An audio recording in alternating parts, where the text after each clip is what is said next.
Bonjour à tous, bienvenue sur le premier épisode de La Galère Live. Donc David Baruchel, je suis le cofondateur de Start the Fuck Up et l'animateur du podcast La Galère. Et pour la première fois, en ces temps difficiles de chacun reste chez toi et fait du remote et utilise Zoom, on teste un épisode de La Galère en live pour prendre le pouls de ce qui se passe dans les meilleures startups et avec les meilleurs entrepreneurs. Et du coup, j'ai vraiment le plaisir de faire revenir un de nos super invités du podcast, Grégoire Gambato. Salut! Qui est Grégoire, qui est le cofondateur de Germinal et que je vais laisser se présenter. Salut Grégoire. Salut! Ouais, c'est un épisode complètement prototypé là qu'on vous a présenté. Je tiens quand même à préciser que j'ai reçu un texto à 9h15 ce matin. Mec, ça te dit de faire un live à 14h. Et je lui ai dit, allez, c'est parti. Je suis Grégoire, cofondateur de Germinal. Germinal, c'est quoi? On fait des missions commando pour l'acquisition client. On s'est lancé en mars 2018. On est passé de 3 à 30 personnes. Donc là, actuellement, on a les 3 cofondateurs, donc plus 27 salariés. Et du coup, je pense que comme tout le monde, on s'est pris la crise mondiale en pleine tête. On l'avait un petit peu anticipé, mais là, on a perdu quasiment 70% de notre chiffre d'affaires. Voilà, on a mis en place pas mal de choses pour lutter contre ça, d'autant plus qu'on est autofinancé. Donc, on a une trésorerie qui est assez limitée. Du coup, on a des enjeux qui sont, à mon avis, assez intéressants. Ce sera assez cool d'en discuter. Qu'est-ce qu'on a mis en place, etc. Voilà. Génial, merci beaucoup Grégoire. Du coup, on peut rentrer directement dedans, hein. J'ai l'impression, vu vos posts sur LinkedIn, que vous aviez pas mal en effet anticipé ce qui allait arriver. Vous avez été parmi les premiers à faire des posts sur le remote, sur le fait qu'il allait falloir se réadapter. Comment vous avez senti le truc et comment vous avez essayé de préparer la crise, quoi? En fait, assez simplement, nous, on a un salarié, donc ils sont deux, en Corée du Sud.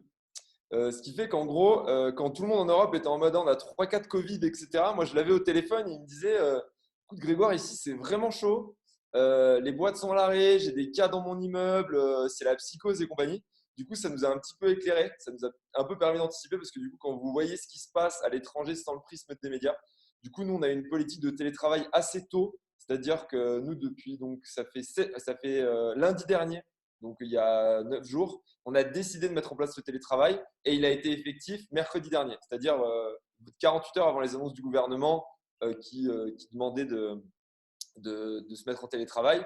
Et ensuite, quand on a eu tout ce qui était les mesures de confinement, etc., nous déjà 48 heures avant les mesures de confinement, j'avais expliqué aux gens de l'équipe, si vous voulez aller à la campagne, etc., c'est le moment parce qu'à mon avis, on va passer en confinement. Et donc moi, par exemple, je suis au Ménuire, dans une station de ski fermée, où il y a moins 50% sur toutes les supérettes, parce que comme tout le monde est parti de la station de ski, ils ont trop de stock. Voilà, donc je suis le seul endroit en France où je peux faire un selfie devant un paquet de PQ et dire je ne l'achète pas et il sera toujours là demain. Donc voilà, je suis assez content. Et du coup, on a anticipé grâce aux infos de notre salarié qui était en Asie.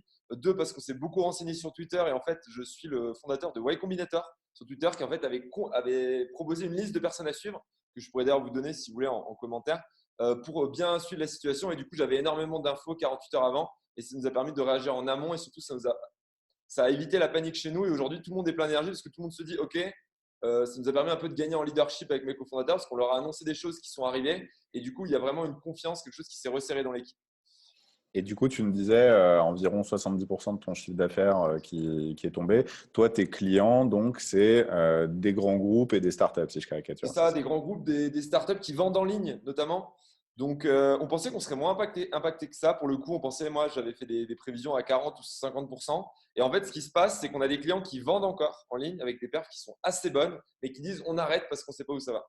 Donc, alors, on a des clients pour lesquels on faisait du drive to store, par exemple, une marque très célèbre de chez L'Oréal pour lesquels on faisait du drive to store, donc qui marchait très très bien en plus. Bon, vous vous rendez compte qu'avec le confinement, les gens ne peuvent plus trop aller se faire, voilà, aller en magasin, tester des produits de beauté, donc on a dû couper. Donc, il y a quelques clients comme ça, c'est à peu près 10-15%, on a dû couper parce qu'il y avait une impossibilité physique. Mais on bosse beaucoup avec des commerces en ligne, en fait, et on a juste vu que les gens, ils paniquent, en fait. C'est-à-dire, il y a vraiment eu cette phase de panique. Et pour moi, après, il y a une phase d'ennui, peut-être qu'on en parlera, et ça ouvre des opportunités. Mais là, tout le monde a dit on coupe. Et voilà, on a perdu. On continue à faire de la prod. Nous, on a une politique avec nos clients qui est on continue à faire de la production et on lancera au retour de la crise. Donc, ça nous permet de faire que là, on a encore de l'activité, mais dans 2 semaines, dans 3 semaines, tout va s'arrêter. On n'a plus de leads entrants. On a quelques leads, mais c'est des gens qui profitent de la crise. Mais en gros, voilà, l'activité est vraiment en baisse, malgré le fait qu'on ait pris des mesures, qu'on ait informé nos clients, qu'on leur explique qu'on pensait qu'il y avait vraiment des opportunités au moment de la reprise, etc. Alors même qu'on a un business qui devrait ne pas être impacté, on est impacté assez lourdement, donc j'ose même pas imaginer les entreprises qui sont encore plus dépendantes des réseaux physiques que nous. Tu veux dire des gens qui font par exemple du conseil et des workshops et qui collent des post-it? Exactement, des workshops par exemple, comme Start the Fuck Up, qui a disparu de tous ses workshops du jour au lendemain quasiment. Mais je pense vraiment mais même nous, on avait beaucoup de formations qui étaient prévues. On a dit aux clients, est-ce que vous voulez la faire en ligne? Par exemple, un exemple, on avait une formation physique qu'on faisait sur 5 jours et on a proposé, est-ce que vous voulez la faire en ligne? Il n'y a que 50% des participants qui ont accepté de la faire en ligne, alors que c'était les mêmes intervenants, qu'ils avaient leur semaine de libre et que rien n'avait changé. Donc pour moi, normalement, on aurait dû avoir 100% des participants qui auraient dû accepter parce qu'ils avaient leur semaine de libre. Et tu analyses ça C'était comment? financé par un institut de formation, mais il y a vraiment ce côté panique qui, à mon avis, va bientôt laisser la place à l'ennui. Mais pour l'instant, on est dans la panique et je pense que c'est pour ça que toutes les boîtes prennent très cher aujourd'hui. Alors du coup, justement, quand tu vois un truc comme une crise comme ça arriver, que tu as 30 personnes dans ta boîte et que tu sens que tu vas avoir du mal à faire ton CA, qu'est-ce que tu fais? Bah, franchement, est-ce que, je ne sais pas si on a d'entre vous, vous pouvez le mettre en petit commentaire, qui ont lu Hard Things de Ben Horowitz, Hard Things About Hard Things, désolé Alors, pour mon anglais. c'est même pas fait exprès, mais genre, il était littéralement derrière moi. Et voilà, c'est le mec qui explique comment il a monté sa boîte quand Internet a expliqué au début des années 2000. Et en fait, c'est assez drôle, c'est mon cofondateur qui nous l'a donné parce qu'on a eu une grosse phase de crise en septembre-octobre avec Germinal. D'un point de vue organisationnel, d'un point de vue client, on était très très bien. Les clients étaient très contents, mais en interne, c'était très très difficile. On a passé beaucoup de choses difficiles avec l'équipe là, ces 4-5 derniers mois. Même si on a continué, en fait, on est passé de 13 à 30 en 4 mois et demi. On a doublé notre nombre de clients, etc. Donc, on a eu des grosses crises d'orga, etc. Et quelqu'un m'avait donné ci, m'avait dit, tu vas voir, là, tu es dans la merde, mais c'est ça être vraiment dans la merde. Et je l'avais lu, et le bouquin expliquait comment le mec est passé du bord du dépôt de bilan à vendre sa boîte 1,3 ou 1,6 milliard. Et du coup, c'est un peu le livre qui m'a un peu mis en condition. Et quand on a commencé à voir arriver la crise en amont, du coup, je me suis dit, ça sert à rien de paniquer. Et je me suis rappelé d'un truc qui dit, en gros, il y a des chefs d'entreprise de paix. Donc, c'est ce j'ai été jusqu'à maintenant. Hein. Ça fait 10 ans qu'il n'y a pas de crise. Moi, ça fait 2 ans que j'ai lancé Germinal. Ça fait 2 ans que voilà, c'est tranquille. Il y a de la croissance, c'est prévisible, etc. Et il parlait beaucoup des entreprises en temps de guerre. Et je m'étais énormément projeté parce que on n'était pas en temps de guerre parce qu'il n'y avait pas de crise économique, mais c'était très compliqué en interne. Et en gros, ce côté, si à ce moment-là, vous n'avez pas de leadership, si à ce moment-là, vous n'emmenez pas les gens avec vous, si à ce moment-là, vous ne montrez pas à votre équipe que vous savez où aller, vous êtes mort. C'est-à-dire les gens qui disent ouais, il y a une crise, mais moi j'ai de la trésor, je vais attendre. Et j'ai beaucoup d'entrepreneurs qui me disent ou de boîtes qui me disent on a de la trésor, on va attendre de voir. Mais en fait, ce qui est terrible là-dedans, c'est que vous ne pouvez pas dire aux gens on oublie pendant 2 mois, et alors en plus avec du confinement. Ne parlons même pas, parce que je ne vous parle pas d'une crise où les gens pourraient prendre des congés, partir, aller se balader dans la rue, etc. Alors on est quand même tous bloqués chez nous. Là, on parle d'une crise où les gens sont bloqués chez eux, ils se font chier, ils paniquent parce qu'il y a une pandémie. Je veux dire, ce n'est pas une crise des institutions financières où les gens se demandent s'ils auront du boulot dans 2 mois. Il y a des gens qui se demandent s'ils seront en vie dans 2 mois. Enfin, je veux dire, on est au niveau de panique, on est quand même au maximum. Et là-dedans, si vous laissez juste les gens chez eux, sans leadership, sans leur montrer que vous savez où vous allez, que vous avez un plan et qu'on va y arriver tous ensemble, les gens juste, et que vous faites cette erreur parce que vous avez de la trésor et que vous ne regardez pas l'aspect humain, mais vous regardez l'aspect purement comptable, vous détruisez votre boîte complètement. C'est-à-dire, ce qu'il explique, c'est que les crises, il y a deux possibilités. Soit on va de l'avant, on n'est pas sûr, qu'on a raison, mais on fait des choix tranchés, on fait des choix assumés, on emmène les gens avec soi.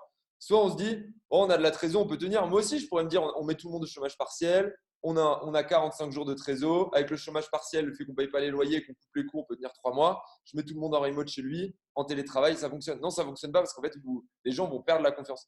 Si je devais prendre cet exemple, je le mets dans un post LinkedIn, c'est un peu… Mais en gros, c'est comme vous êtes avec votre copain ou votre copine, vous êtes dans la rue et là, il y a un mec qui s'approche, ou une nana, hein, et qui vous met un gros coup de presse en mode ouais, baisse les yeux, baisse les yeux. Et si vous êtes avec votre doux ou votre douce et qu'elle baisse les yeux comme ça et qu'elle a peur et qu'elle vous lâche la main en mode tiens, démerde-toi, bah ça, c'est le genre de truc dans un couple, que ce soit l'homme, soit la femme, vous en souviendrez toute votre vie qu'au moment où c'était compliqué, cette personne, elle était lâche et qu'elle vous a lâché. Et bien avec votre équipe, c'est exactement la même chose en fait. Si vous ne leur montrez pas du leadership à ce moment-là, je pense que juste vous exposez votre truc et se dire je suis un PD, un chef, et je finis là-dessus, je suis un chef d'entreprise en temps de paix et je continue à faire comme avant, je réfléchis, je fais un meeting par semaine et je ne me mets pas en mode crise, en mode guerre. Je pense que c'est l'erreur fatale que certaines boîtes vont commettre. Et alors, du coup, j'ai deux questions. C'est un, c'est quoi le mode guerre et comment tu l'as implémenté chez Germinal? Et je pense qu'on va voir aussi tous les petits exemples.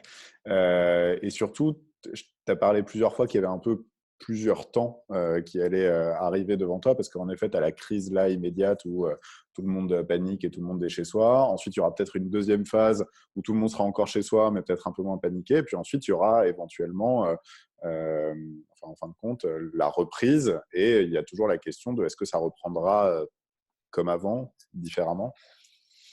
Bah, en fait, alors déjà, le problème, c'est qu'on est en guerre. Et en fait, ce qu'il faut se passer quand on est en guerre, c'est que les gens ils connaissent votre plan et qu'il y ait vraiment une communication de crise, qui est une sorte de corps avec l'équipe. Vous voyez, les gens, ils peuvent plus juste se contenter d'une réunion de 30 minutes par semaine où vous leur expliquez où aller. Donc pour moi, il faut intensifier la communication. Le problème, c'est que là, on ne peut pas intensifier la communication. C'est plus difficile parce qu'on est tous en remote. Du coup, ce qu'on avait, c'est que maintenant, on a un point de midi à midi 30 chaque jour où en gros, on explique où on en est, quels sont les objectifs. Donc ça, c'est la première chose, c'est on intensifie la communication. Deuxième chose, et je pense que c'est important, on dédramatise. C'est-à-dire, on explique que, OK, c'est compliqué, mais pour l'instant, il n'y a personne de nos membres de nos familles qui est malade, etc. Et on fait beaucoup d'humour. On appelait ça les discours à la Manu, hein, les discours entre midi et midi 30. J'ai tendance à reprendre des petites allocations, des petits tics du président de la République. Donc voilà, on essaie aussi de dédramatiser et de se dire, OK, on est en guerre, on raffermit la communication, on a des mesures qui sont fortes, mais on n'est pas juste là à dire ouais, bon, les gars, c'est dur, c'est l'enfer et tout. On essaie aussi, c'est peut-être dans notre culture, d'apporter un certain recul sur la situation. Pour moi, c'est la deuxième chose. Et je pense que c'est important parce qu'on est à la guerre, mais on n'est pas dans une tranchée quand même. C'est-à-dire, on n'est pas en train de risquer notre vie, il faut quand même le rappeler. Et je pense que c'est important. Et la troisième chose, c'est qu'on a pris des mesures concrètes, très activables, sur lesquelles on surcommunique en mettant, est-ce que les premières choses, on surcommunique, des mots importants. Deuxième chose, on essaie de prendre ça avec du recul. Et troisième chose, c'est des mesures qui sont très importantes. Et nous, ce qu'on avait, par exemple, c'est qu'en gros, on a à peu près 50% 50 à 60% de l'équipe qui est toujours sur l'activité traditionnelle. Et on a réorganisé l'équipe avec des deadlines hyper courtes, avec des deadlines à la journée, pour lancer un nouveau programme de formation qu'on va lancer là. Et on va faire ça sans doute avec Start of the Cup et d'autres boîtes, mais on vous en parlera peut-être plus tard. Mais en gros, on s'est donné 7 jours pour lancer un programme de formation que normalement on aurait mis un mois ou un mois et demi à faire. On a mis une équipe, on a mis un lead dessus et on a des deadlines et ils me font un reporting tous les soirs au bout de toutes les 24 heures. Là où normalement, notre mode, on est en mode itératif et toutes les semaines j'ai un reporting. Là, j'ai un reporting tous les jours et on surcommunique dessus auprès de l'équipe. Donc voilà, nous on s'est dit ok, là ça part en couille. Le marché pendant 3 mois, 4 mois, il va être complètement différent. C'est-à-dire tout va changer en fait. C'est quoi les opportunités qui s'ouvrent? C'est quoi les tests qu'on a envie de faire?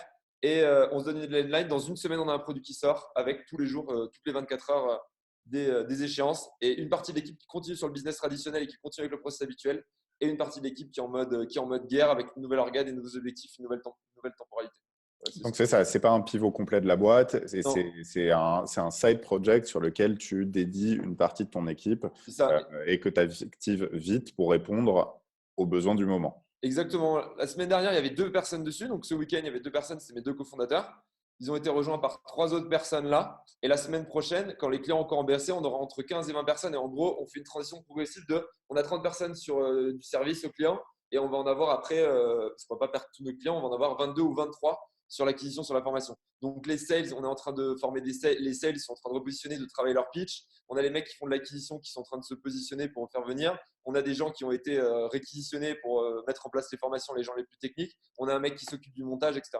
Donc voilà, et on repositionne. Et en fait, on va passer de 100% service à 90% formation en 2 semaines avec une transition progressive chaque jour. Ok. Et du coup, sur le point de la communication qui s'intensifie, du coup, tu nous as dit là, il y a ton point de midi 30 à 13h, ou de midi à midi 30, De je sais midi à midi plus. 30. Midi à midi 30 tous les jours. Tu as le fait d'avoir des reportings quotidiens. Ouais. Vous avez changé d'autres choses. Déjà, il y a la question dont tout le monde parle. Il y a la fameuse stack remote. Ouais.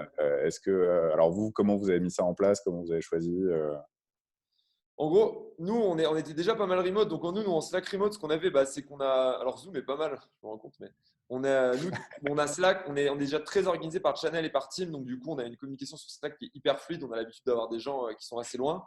Hmm. On a, comme tout le monde, on a G Suite, on a la suite G Suite, donc Google pour la visio et ça marche plutôt pas mal. On utilise bien Calendar.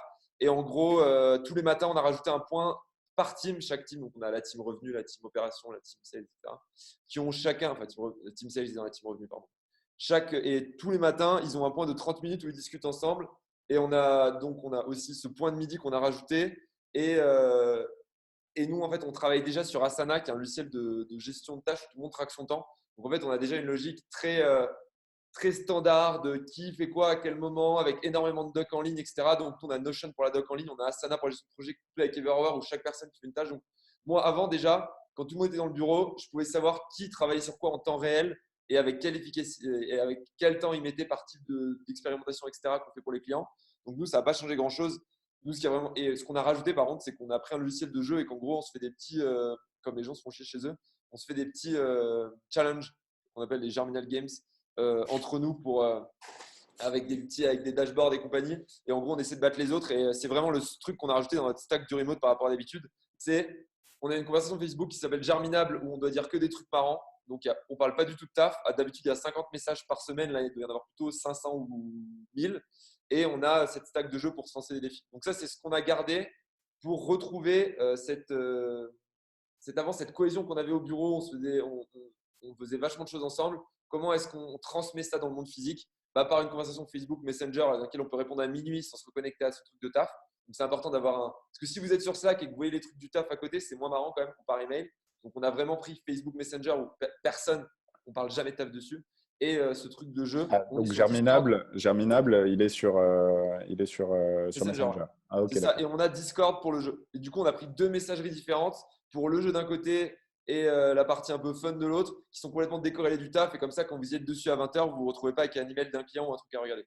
Voilà, pour vraiment garder cette ambiance. Et vas-y, alors raconte-nous un peu les Germinal Games sur Discord. Comment ça Ouais, marche? les Germinal Games, en gros, là, c'est mis en place. En gros, chacun choisit un peu ses jeux. Les gens proposent des jeux. Donc, ça va s'améliorer. Hein. Ça va s'est lancé ce soir à 19h30. Je ne veux pas trop teaser. Et en gros, tout le monde propose des jeux. Donc, tout le monde nous a proposé des jeux. Et après, on fait des classements. Et après, on fait un classement général. L'objectif, c'est d'être meilleur que les autres. Et en fait, on joue. Et en même temps, on est en visio. Et du coup, c'est pareil. On a combiné ça avec la Germimousse. Du coup, si les gens veulent boire de l'alcool ou pas, en jouant en jeu et en se challengeant. Et en gros, il y a des équipes. Il y a des gens qui se battent sur Age of Empire 3. Il y a des gens qui se battent sur Snake, etc. Et en même temps, on est tous sur visio. On s'envoie des messages et on boit des coups, quoi, ou pas. Il y en a qui boivent pas d'alcool du tout chez nous. J'en fais partie. Mais du coup, et ça nous permet de faire ça entre 19h30 et minuit le soir, et on attaque ce soir.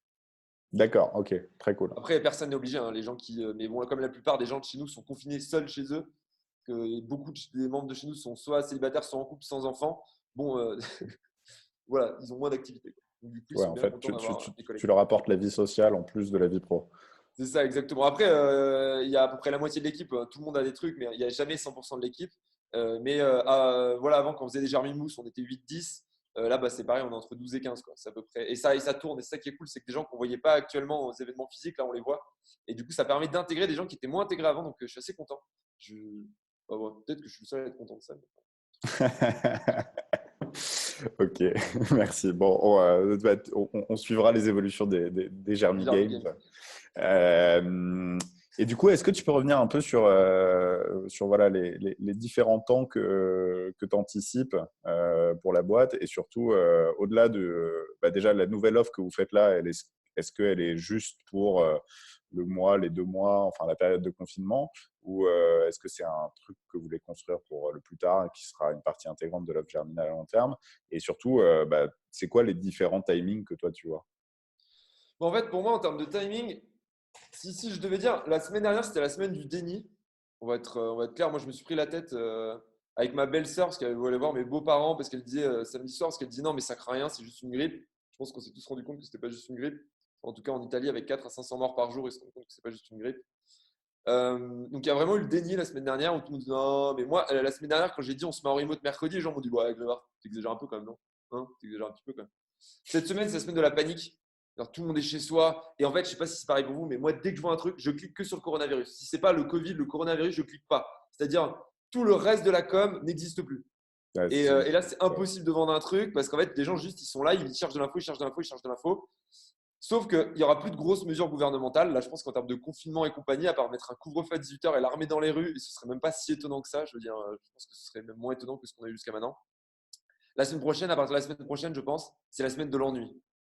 Cette semaine, tout le monde s'adapte, tout le monde panique. Vous avez vos enfants à la maison et compagnie, c'est galère. Moi, je me fais chier, je ne sais pas quoi faire, etc. Et la semaine prochaine, on va commencer à se faire chier, en fait.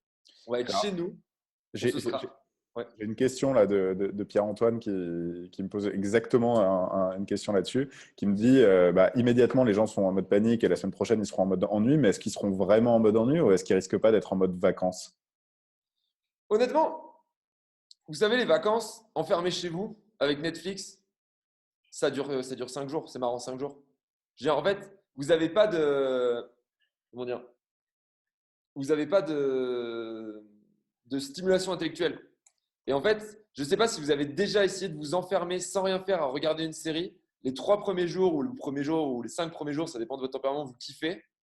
Mais après, vous n'en pouvez plus. Vous voulez apprendre des trucs. Alors après, il y a des gens qui de base sont plus casaniers, qui n'ont rien envie de faire et compagnie. Mais je vais vous le dire, ce n'est pas mes clients. Moi, mes clients aujourd'hui, c'est des gens, ils ont envie de faire des trucs, ils ont envie de lancer des boîtes, ils ont envie de… Voilà. Et tous les brutes, tous les mecs dans les boîtes qui sont des mecs hyper chauds avec lesquels on bosse actuellement, là, mais ils pètent des câbles. Donc moi, je pense que, en tout cas dans ma cible, après, les gens qui ont des métiers physiques, compliqués, qui ne les stimulent pas à la hauteur de ce qu'ils sont intellectuellement et compagnie, comme moi, j'ai pu bosser avec mes collègues chez McDo, j'ai bossé 3 ans chez McDo. Tous mes collègues, quand on était en repos, on était contents d'être chez nous. Voilà, on était tous hyper contents d'être chez nous. Quel que soit notre milieu social et compagnie, quand on rentrait chez nous, on était contents parce que ça ne nous stimulait pas intellectuellement. Mais parce que quand vous faites des Big Mac en 35 secondes et que vous faites ça toute la journée, alors après, les postes de manager et compagnie, c'est autre chose. Mais le poste que j'avais qui était vraiment faire des Big Mac, c'était pas ouf. Ils ne se faisaient pas plaisir, quoi. Et eux, forcément, là, ils seront contents parce que c'est des gens qui intellectuellement ont besoin d'être stimulés sur un boulot qui ne les stimule pas assez. Mais quand vous êtes dans des boulots où vous avez la chance d'avoir un travail qui vous stimule, vous allez vous faire chier hyper rapidement. Donc moi, je ne pense pas que les gens vont passer en mode vacances. Je pense que cette semaine, il y en a déjà qui sont en mode vacances. Et à partir de milieu de semaine prochaine, donc ça fera déjà 10 jours qu'on est en confinement, les gens commencent à dire, OK, j'ai envie d'apprendre, j'ai envie de me divertir, j'ai envie de faire des choses. Et les gens qui sont des A-players, qui sont des bêtes, qui ont envie de faire des trucs, ils vont avoir envie des trucs. Et nous, je pense que la semaine prochaine, il y aura des produits à lancer pour ces gens-là, pour leur dire, OK, comment est-ce qu'on vous stimule? Comment est-ce qu'on fait que vous avez l'impression de continuer à progresser pendant cette phase-là? Comment est-ce qu'on garde votre attention? Et je pense qu'il y a vraiment un truc à jouer là-dessus. Après, une fois de plus, les prédictions, elles sont faites pour être déjouées, hein. Si je pouvais lire dans le futur, je pense que j'en serais pas là si je pouvais lire de façon exacte dans le futur, mais moi, c'est mon pari. Et moi, je vous ai dit, mon début de semaine, j'étais un peu plus light, enfin, j'étais en mode crise, mais c'est quand même plus détente. Même si on est en mode crise, il y a plein de rendez-vous qui sont annulés, c'est plus light. Moi, j'ai des potes qui là jouent à League of Legends et tout, et ils commencent déjà à dire ouais, du coup, t'as pas un lien pour la formation et tout. Ça commence déjà pour certains. Donc, je pense qu'à partir de la semaine prochaine, les gens vont s'ennuyer. Donc ça, c'est l'ennui. Et après, tu penses que… Après l'ennui, je pense que il va y avoir les gens du coup vont se mettre à s'occuper, vont se mettre à apprendre. Et il y a il y a deux choses. Soit ça s'arrête rapidement et on va repasser à quelque chose de normal, on va repasser comme avant. C'est si la crise dure peu de temps et je suis pas tout à fait sûr que ça va se passer comme ça. Et là, il y aura deux trucs. Il y aura les gens qui vont s'adapter et les gens qui vont exploser. C'est-à-dire ce que je vous disais tout à l'heure, il y a les gens qui vont s'adapter, qui vont travailler en télétravail, qui vont prendre des habitudes, et ça peut changer durablement la société. C'est 2 mois, peut-être 2 mois et demi, où tout le monde aura travaillé en télétravail, on va se rendre compte que ça marche, on va prendre des nouvelles habitudes, on va changer notre vision du travail. Et je pense qu'il y a vraiment quelque chose qui va se passer là-dessus. Et ça va. Et je pense que du coup, les entreprises qui auront pris le pied, qui seront adaptées, etc., elles pourront en profiter, elles pourront sortir plus puissantes. Et il y a autre chose, c'est les boîtes qui, juste les gens, ça va être le bordel dans leur boîte, les gens vont mal communiquer, ils vont être tout seuls chez eux, ça va toujours mal communiquer, on va rien leur envoyer pour se former, ils vont être désœuvrés, ils vont commencer et après l'ennui va venir le désœuvrement et le bore-out des gens qui commencent à péter des câbles et qui commencent à perdre confiance en la société, perdre confiance en leur entreprise. Et c'est là où je pense les gens qui ont dit on attend que ça passe, s'ils n'ont pas essayé d'imprimer le mouvement eux-mêmes, s'ils n'ont pas essayé de s'adapter, ils risquent d'avoir très très mal.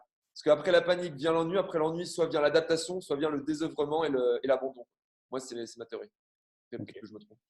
Et en retour de confinement, toi, tu le vois comment pour votre business? Parce que là, tous les grands groupes qui sont quand même une partie de vos clients, ils sont en train de couper pas mal leur budget pour faire face à la crise. Est-ce que tu penses que l'activité de Germinal elle va reprendre, elle va pas reprendre, elle va reprendre mais différemment? Il y a vraiment pour moi deux possibilités. Plus, enfin, il y en a plus, mais on va simplifier. Il y a vraiment la possibilité que les gens, ça s'arrête vite et qu'en fait, les gens essaient de reprendre le retard qu'ils ont eu pendant 2 mois. Et là, c'est dans le cas où… Et là, du coup, les gens vont faire la queue, les budgets vont exploser. Et là, c'est les premiers qui vont relancer les campagnes, parce qu'en fait, la concurrence va augmenter, du coup, les coûts vont augmenter. Et les premiers qui vont relancer leur campagne et qui vont être efficaces, ils vont profiter, ils vont tout ramasser. Et tous les gens qui auront envie d'acheter, de sortir, de refaire des trucs, ils vont cliquer sur les pubs. Et s'il n'y a que quelques boîtes qui ont lancé des pubs et qui ont fait de la com, bah, ces gens-là, ils vont profiter, ils vont vraiment embrasser le truc et s'en sortir. Et c'est ce qu'on dit aujourd'hui à nos clients, produisez, préparez la suite. Tu es en train d'essayer de créer l'urgence là. De quoi? Tu es en train d'essayer de créer l'urgence là. Eh ben oui, mais il y aura une urgence. Mais je veux dire, parce que nous, aujourd'hui, on prend des clients qu'on n'avait pas avant. Et moi, j'ai des clients qui me disent, quand ça repart, on fait x2 sur le budget. OK. Mais moi, je ne vais pas pouvoir reprendre tous mes clients à x2 sur le budget. Tu vois ce que je veux dire? Et là, moi, je sais pas, moi, je suis plein là. Si ça repart en mi-avril, ce sera sans doute pas le cas. Peut-être que ça repartira avant, peut-être que ça repartira après. Moi, je partirai sur une crise entre mi-avril et fin mai, ça va repartir progressivement. Moi, j'ai déjà j'ai tout mon pipe de lead. J'ai mes 50 propals qui sont dehors, qui sont en train de me dire, OK, quand est-ce qu'on peut attaquer en mai, etc. J'ai toutes mes formations, j'ai tout qui se décale. Tout, mais au même moment du coup. Donc, j'ai 1 mois et demi de boulot qui se décale dans 2 semaines. Donc, je vous laisse imaginer. Donc, je pense vraiment qu'il va y avoir ça. Et si ça a duré plus longtemps, si ça a fait plus mal, s'il y a une perte de confiance, s'il y a eu des licenciements, si le CAC 40 a continué de dévisser, si on sort mais que l'épidémie repart, etc., là, je pense que la reprise, elle va être plus progressive et que là, il faudra continuer à être en mode frugal et que voilà, là, il faudra sortir comme on sort d'une crise financière normale. Parce que là, en fait, c'est une crise qui peut être temporaire, qui peut repartir tout de suite. Contrairement à une crise qui va, par exemple, faire énormément d'inflation, etc. Une crise d'inflation, on n'en repart pas comme ça. Une épidémie, on peut en repartir comme ça si l'épidémie s'arrête comme ça. Si par exemple, si on trouve un traitement qui est efficace ou quelque chose qui pourrait du jour au lendemain arrêter une épidémie, vous ne pouvez pas arrêter du jour au lendemain une crise économique qui vient d'un problème monétaire ou autre, comme ce qu'on a pu avoir dans les années 30 avec. Ouais, bon, bref, je ne vais pas partir sur les histoires des crises des années 1930 avec le franc or et compagnie, bref. Donc voilà, je pense qu'il y a deux cas. Soit ça va repartir au galop et c'est les premiers qui vont en profiter, soit ça va être plus lent, ça va être plus difficile parce qu'il y aura eu des dégâts qui seront plus profonds, parce que l'épidémie n'aura pas été maîtrisée, parce qu'il y aura eu une suite de catastrophes en chaîne. Et dans ce cas-là, ça va repartir très progressivement. Et nous, juste au lieu de faire 30 ou 40% de croissance par trimestre, on fera juste rien, ou moins 10 ou moins 15. Et du coup, on n'aura plus de croissance pour les 9 prochains mois.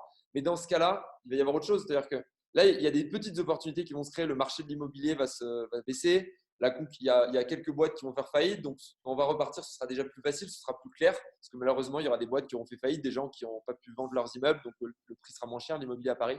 Si ça a duré plus longtemps, ce sera plus douloureux, ça repartira plus doucement.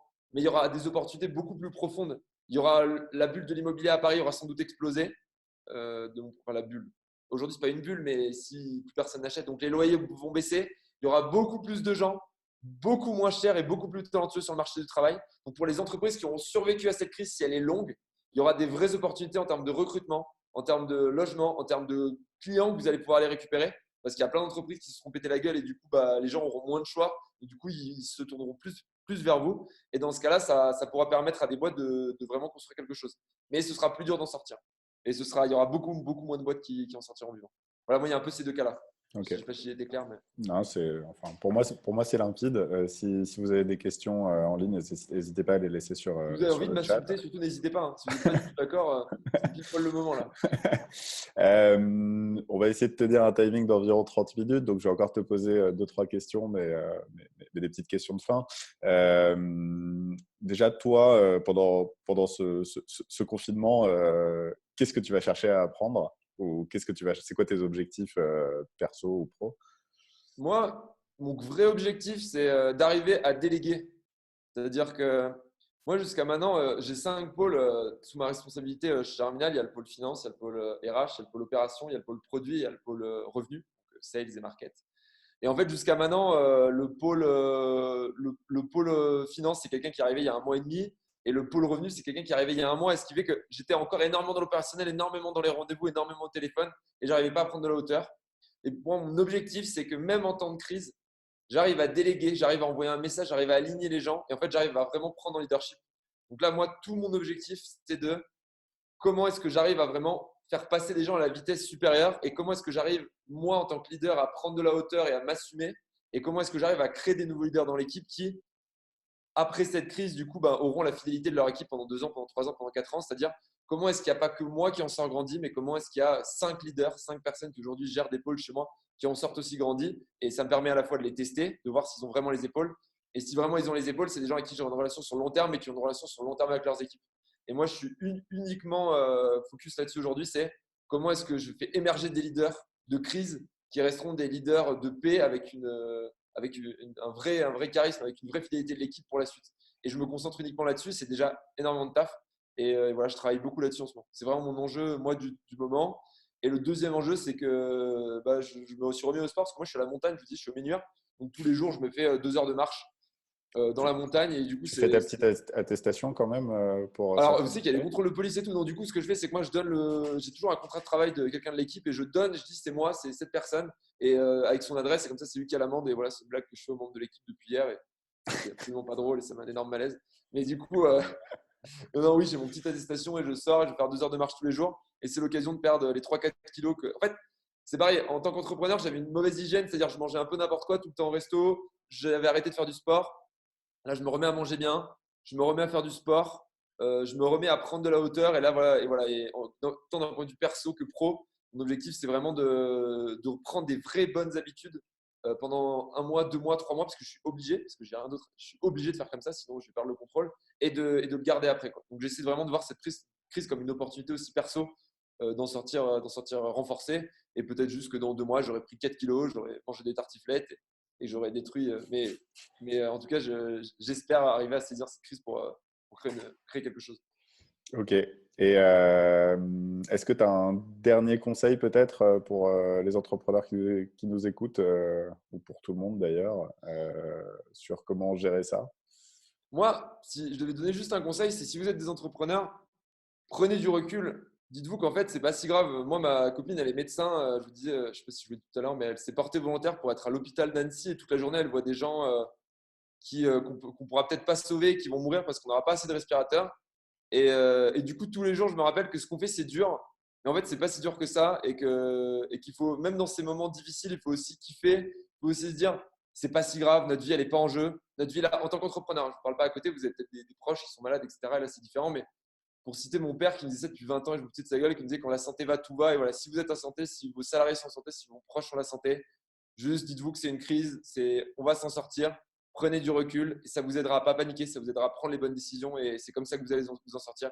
Et même si vous en sortez pas, si vous avez tout fait, si vous avez tout fait ce qui était en votre pouvoir pour essayer, ayez pas de regrets, ça sert à rien et dites-vous bah voilà, vous avez la santé, tant mieux. Et pour ceux d'entre vous qui sont malades ou qui ont des proches qui sont malades, bah, bon courage et je suis avec vous dans cette épreuve. Voilà, c'est tout ce que j'ai à Bah, dire. merci beaucoup Grégoire, merci beaucoup pour ton temps et pour tes mots d'encouragement. Je laisse le Zoom ouvert encore 5 minutes s'il y a des questions qui se posent. Mais sinon, on va arrêter là. Merci à tous ceux qui nous ont suivis. On va reposter la vidéo évidemment pour que tout le monde puisse en profiter. Et Pierre-Antoine qui te remercie du coup pour ce regard. Merci Pierre-Antoine. Pour celui qui… Ouais, je te laisse finir. Ouais, non, mais vas-y, je pense que tu allais parler du lien. Il y a quelqu'un qui était Ouais, preneur la de liste la des liste. people à follow selon Y Combinator. En fait, vous suivez… Est-ce que je ne me suis pas trompé? Attends, c'est Paul Graham. Excusez-moi, Y Combinator, est-ce que j'ai dit de la merde? Non. Paul, je crois pas, hein. Paul Graham, donc Graham, Graham sur Twitter. Twitter est vraiment un bon endroit pour les échanges. Et en gros, vous regardez tous les gens qui retweetent. Et tous les gens qui retweetent, vous allez sur leur compte et vous les suivez.